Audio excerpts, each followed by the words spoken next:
যুবকগণ শোনো, যার কণ্ঠে দেখবে মালা, দেখতে উদ্ধবিন্দ কিল, সে যদি মহাপাপীও হয়, তার মৃত্যুটা যদি 95 মাটি উপরে হয়, জেনে রাখবে আমি যমরাজ, আমার অধিকার নাই তাকে নেবার।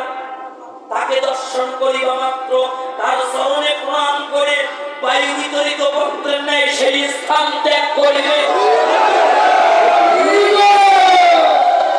বাবা, আজ কত বড় কথা! আপনাদের কাছে আমার করজোড়ে মিনতি বাবা, সবাই কণ্ঠে তুলসী মালা ধারণ করুন।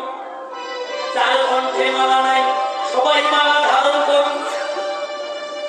যদি কারো কণ্ঠে তুলসী মালা থাকে, শাস্ত্র বলল বজ্রপাত এবং বিষধর সর্পের দংশনে কোনদিন তার অপমৃত্যু হবে না। তাই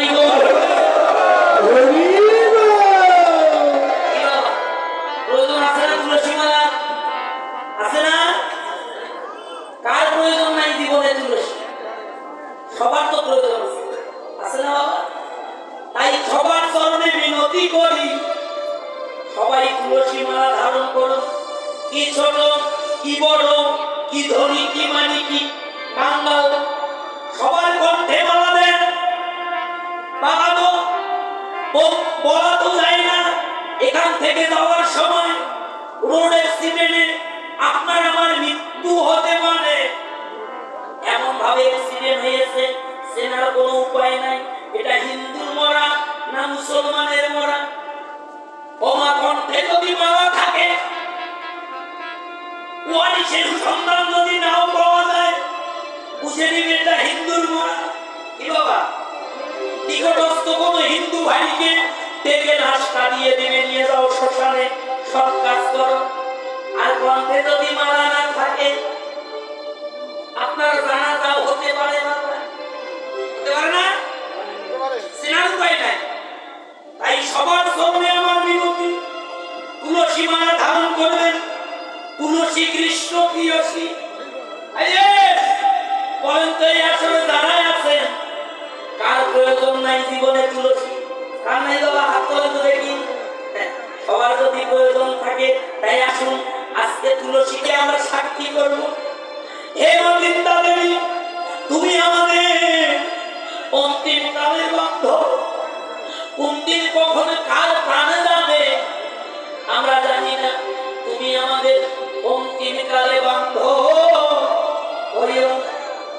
বাবা, অনেকে আবার তুলসী মালা গলায় দেয় না বাবা।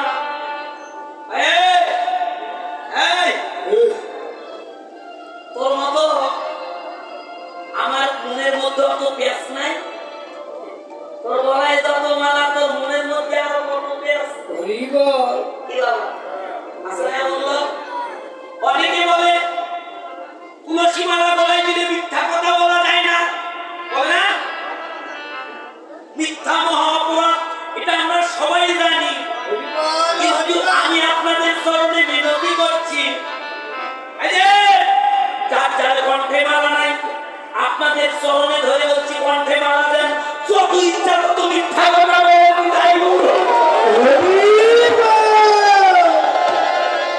বলতে পারেন। তুলসী মালা গলায় দিয়ে যদি মিথ্যা কথা বলা যায়, তাহলে ভালোই হতো।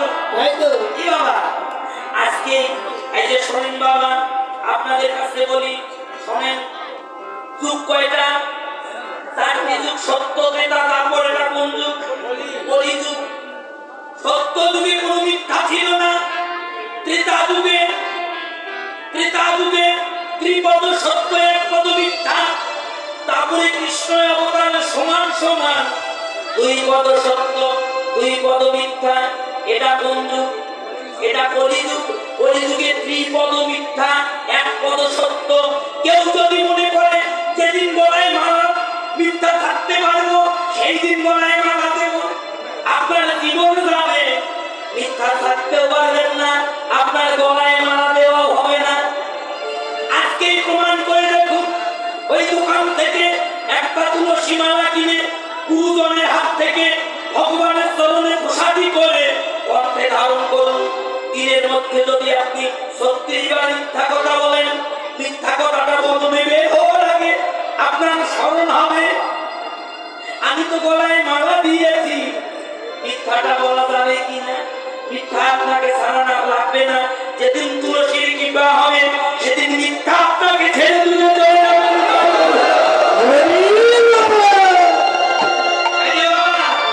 যার কণ্ঠে মালা নাই, যার ঊর্ধ্বপিণ্ড তিলক নাই, তার পিতৃতর্পণ, শ্রাদ্ধ, যজ্ঞ, তপস্যা, ধ্যান, গুরুতর্পণ সকলে তার নিষ্ফল হয়ে যায়।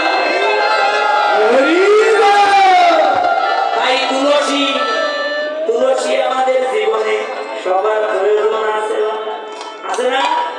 আসুন আজকে এই নববৃন্দাবনে সবাই আমরা একসাথে তুলসীকে স্মরণ করি।